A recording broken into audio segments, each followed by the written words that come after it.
രഞ്ജിത്ത് രാമേന്ദ്രനിലേക്ക് പോവാണ്. ഇന്നത്തെ പത്രവിശേഷം കേൾക്കാം.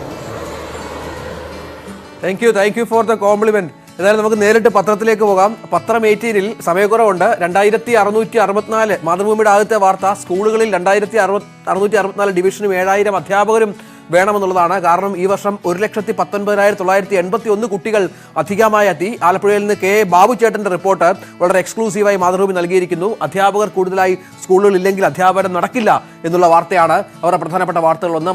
മറ്റൊന്ന് മ്യൂസിയം പോലീസിൽ നടത്തിയത് വൻ അട്ടിമറി ശ്രമം എന്നുള്ളതാണ്. നയനയുടെ മരണം കൊലപാതകമാണെന്ന് സൂചന ഏറ്റവും ഒടുവിൽ അന്വേഷണം നടത്തിയതിനൊടുവിൽ വന്നിരിക്കുന്നു. അപ്പോൾ ഈ മ്യൂസിയം പോലീസ് സ്റ്റേഷനുമായി ബന്ധപ്പെട്ട് ആദ്യമായല്ല ഇത്തരം അപാകതകൾ പുറത്തു വരുന്നത്.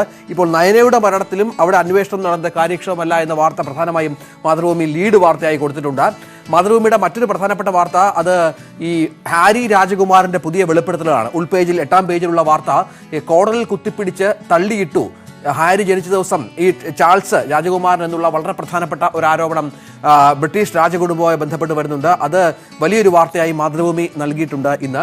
മറ്റും നമുക്കിനി മനോരമയിലേക്ക് ഒന്ന് പോകണം. മലയാള മനോരമയുടെ പ്രധാന വാർത്ത വിദേശ യൂണിവേഴ്സിറ്റികൾ കേരളത്തിലേക്ക് വരുന്നു എന്നുള്ളതാണ്. അവർക്ക് ഓൺലൈൻ ക്ലാസ് പാടില്ല, ഓഫ്ലൈനായി തന്നെ ക്ലാസ്സുകൾ നടത്തി വിദേശ യൂണിവേഴ്സിറ്റികളെ ഇന്ത്യയിലേക്ക് കൊണ്ടുവരാനുള്ള തീരുമാനം UGC എടുത്തു എന്ന വളരെ പ്രധാനപ്പെട്ട ഒരു വാർത്ത അവർ നൽകുന്നൊരു പശ്ചാത്തലമുണ്ട്.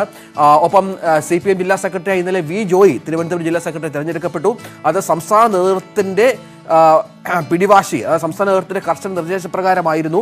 ആനാവൂർ നാഗപ്പന്റെ മനസ്സിൽ മറ്റു ചില പേരുകളായിരുന്നു. പക്ഷേ സംസ്ഥാന നേതൃത്വം ഇടപെട്ടാണ് വി ജോയിയെ സെക്രട്ടറി ആക്കിയത്. വഴങ്ങി ആനാവൂർ നാഗപ്പൻ എന്ന വളരെ പ്രധാനപ്പെട്ട വാർത്ത. CPM സംസ്ഥാന സെക്രട്ടറിക്കൊപ്പം VA ജോയ് നിൽക്കുന്ന പടമടക്കം മനോരമ പ്രധാനപ്പെട്ട പേജിൽ നൽകിയിട്ടുണ്ട്. മറ്റൊന്ന് ബോളിവുഡിലേക്ക്, കേരളത്തിന്റെ സിനിമാ ഇൻഡസ്ട്രിയിലേക്ക് വിദേശ നിക്ഷേപമടക്കം നിക്ഷേപങ്ങൾ വരുന്നു എന്നുള്ള വളരെ പ്രധാനപ്പെട്ട കാര്യമാണ്.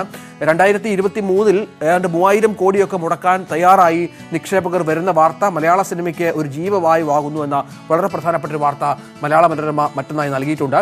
നമുക്കിനി ദ ഹിന്ദുവിലേക്ക് പോകണം. അത് ഇന്നലത്തെ അമിത്ഷായുടെ പ്രഖ്യാപനമാണ് അവരുടെ ഉൾപേജിലെ പ്രധാന വാർത്തകളിലൊന്ന്.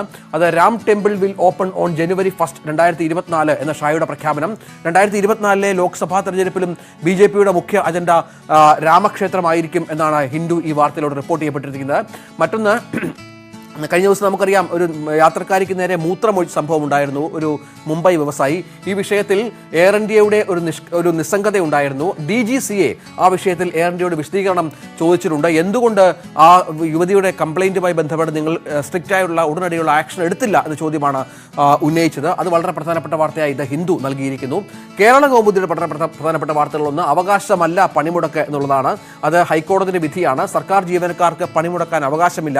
പണിമുടക്കുന്ന ദിവസം അവരുടെ ശമ്പളം ആ തരത്തിൽ പിടിക്കുമെന്ന വാർത്ത കേരള കൗമുദി പ്രധാന വാർത്തയായി നൽകിയിട്ടുണ്ട്. മറ്റൊന്ന്, സംവിധായിക നയനയുടെ മരണം അത് കൊലയെന്ന സംശയം ബലപ്പെട്ടു എന്നുള്ളതാണ്. അത് വളരെ പ്രധാനപ്പെട്ട വാർത്തയായി കേരള കൗമുദി നൽകിയിരിക്കുന്നു.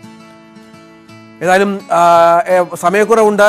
പ്രദീപ്, അശ്വതി, എനിക്ക് ഒരുപാട് പത്രങ്ങളുടെ വിശേഷങ്ങൾ നൽകാനുണ്ടായിരുന്നു. പക്ഷേ നമുക്ക് ഇന്ന് അല്പം നമ്മുടെ കലോത്സവ വാർത്തകൾ അല്പം വൈകിയതുകൊണ്ട് സമയക്കുറവുണ്ട്. നിങ്ങളിലേക്ക് തിരിച്ചു വരികയാണ്. വളരെ പെട്ടെന്ന് എൻ്റെ ഇന്നത്തെ പരിപാടി അവസാനിപ്പിക്കുകയാണ്.